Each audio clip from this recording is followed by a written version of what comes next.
한국이 손수 개발한 잠수함 발사 탄도미사일 SLBM 수중 발사에 성공했습니다.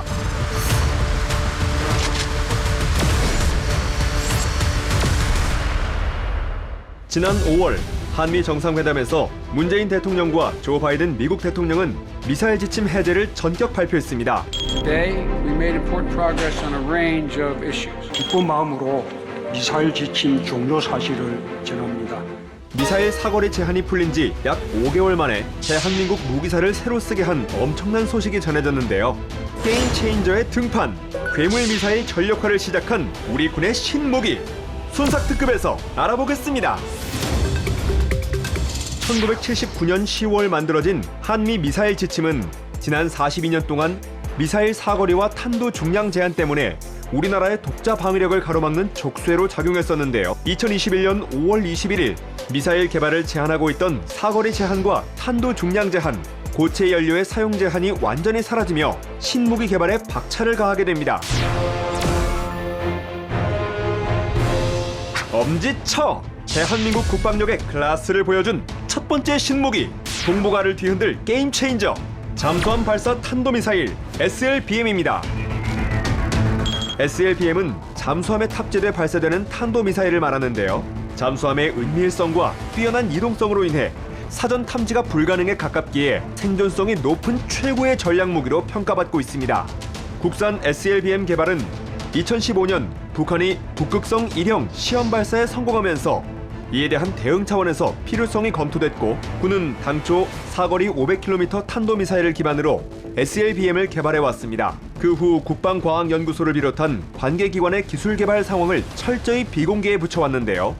지난 9월 15일 충남 태안 안흥 종합시험장에서 국내에서 독자 개발한 SLBM 잠수함 발사 시험이 문재인 대통령과 국방부 장관 등 주요 관계자들이 참관하는 가운데 진행됐습니다. 바닷속에서 힘차게 튀어오른 미사일이 거대한 화염과 함께 순식간에 공중으로 치솟는 장관이 펼쳐졌는데요. 보고 또 봐도 또 보고 싶은, 현장에서 봤더라면 보고 싶다. 최신 국산 잠수함 도산 안창호함에서 발사된 SLBM은 400km를 날아가 제주도 서쪽 해역 목표 지점에 정확히 명중했는데요. 태풍 등의 기상 악영향으로 시험 발사에 좋은 여건이 아니었음에도 불구하고 정확히 표적 명중에 성공해 우리의 기술력을 전 세계에 알릴 수 있었습니다. 특히 발사관에서 공기 압력으로 미사일을 물 밖으로 밀어낸 뒤 미사일 엔진을 점화시키는 SLBM 핵심 기술인 콜드런치가 성공적으로 작동한 것으로 전해졌습니다. 이로써 한국은 전 세계에서 7번째로 SLBM 잠수함 발사에 성공한 나라가 됐습니다. SLBM 잠수함 발사에 성공한 나라는 미국, 러시아, 중국, 영국, 프랑스, 인도 등 6개국으로 북한은 바지선을 이용한 수중 사출 시험까지는 성공했지만 잠수함에 SLBM을 탑재한 상태에서 시험 발사는 성공하지 못한 것으로 알려졌습니다. 이번 첫 발사 시험이 성공함에 따라 SLBM은 추가 시험 평가를 거친 뒤 전력화 계획에 따라 군에 배치될 예정인데요. 시험 발사가 도산 안창호함에서 발사됐는데 안창호함은 1조 원에 가까운 고부가 가치 플랫폼이거든요. 그런 잠수함에서 미사일을 발사한다는 건 엄청난 리스크가 있습니다. 만에 하나 잘못되면 1조 원이 한순간에 날아갈 수 있잖아요. 그런 의미에서 이번 SLBM 발사 성공은 미사일 개발의 신뢰성, 안전성이 모두 완벽했고 주변 위협국에 대해 우리의 국력을 간접적으로 보여줄 수 있는 중요한 계기가 됐다고 생각합니다. 이번 시험 발사에 성공한 도산 안창호함을 비롯해 지난 9월 28일 장보고3 배치 1 3번함 신채호함이 공개됐는데요.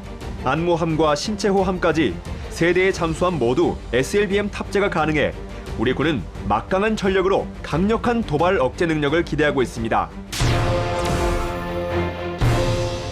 대한민국 국방력의 클래스를 보여준 두 번째 신무기, 한국형 타우루스 장거리 공대지 미사일입니다. 장거리 공대지 미사일은 자체 추진력과 유도 장치를 갖춘 폭탄으로 일반 폭탄과 달리 긴 사정거리와 높은 명중률을 자랑하는데요. 치명적인 공격력을 자랑하는 장거리 공대지 미사일은 적의 주요 군사시설을 공격하는 데 주로 사용됩니다. 지난 1991년 걸프전부터 사용되기 시작한 장거리 공대지 미사일은 아프간전과 이라크전을 거치면서 항공전의 핵심 무기체계로 떠올랐습니다. 장거리 공대지 미사일 중 독일 GHPH-4 타우러스는 자체 유도 장치를 장착한 덕분에 적의 방공망 밖에서 정밀 타격이 가능한 것이 특징인데요. 지상 공격의 이상적인 무기로 평가받으며 한국 공군은 주력 전투기 F-15K에 장착 운용할 수 있는 타우러스 350K를 지난 2016년 도입해 전력화했습니다. 그 후 국방부는 한국형 타우러스 개발 계획을 밝혔는데요. 우리가 개발 중인 장거리 공대지 미사일은 첫 국산 전투기 KF-21에서 발사돼 450에서 500km 떨어진 목표물을 족집게 타격할 수 있는 무기로 타우러스 미사일과 비슷한 정확도를 가진 것으로 알려져 있습니다. 그리고 마침내 2021년 9월 15일 현재 탐색 개발 단계에 있는 장거리 공대지 미사일은 이날 전투기에서 발사돼 날개를 펼치고 목표 지점까지 안정적으로 비행해 표적을 정확히 타격하는 데 성공합니다. 국방부는 연내 탐색 개발 단계를 마무리하고 더 우수한 스텔스 성능과 긴 사거리를 갖추도록 체계를 개발해 2028년까지 KF-21과 무장 연동이 가능하도록 개발을 완료할 계획이라고 밝혔는데요. 이 외에도 초음속 순항 미사일과 고위력 탄도 미사일 등 압도적 대응 능력으로 무장한 막강한 전략 무기들이 공개되며 많은 국민들의 환호와 찬사가 이어졌습니다. 42년간 계속됐던 미사일 지침이 해제되자마자 자랑스러운 성과를 만들어낸 우리 군. 앞으로도 주도적인 자주 국방의 역량을 더욱 굳건히 다지며 확고한 대비 태세를 이어가기 위한 노력은 계속됩니다.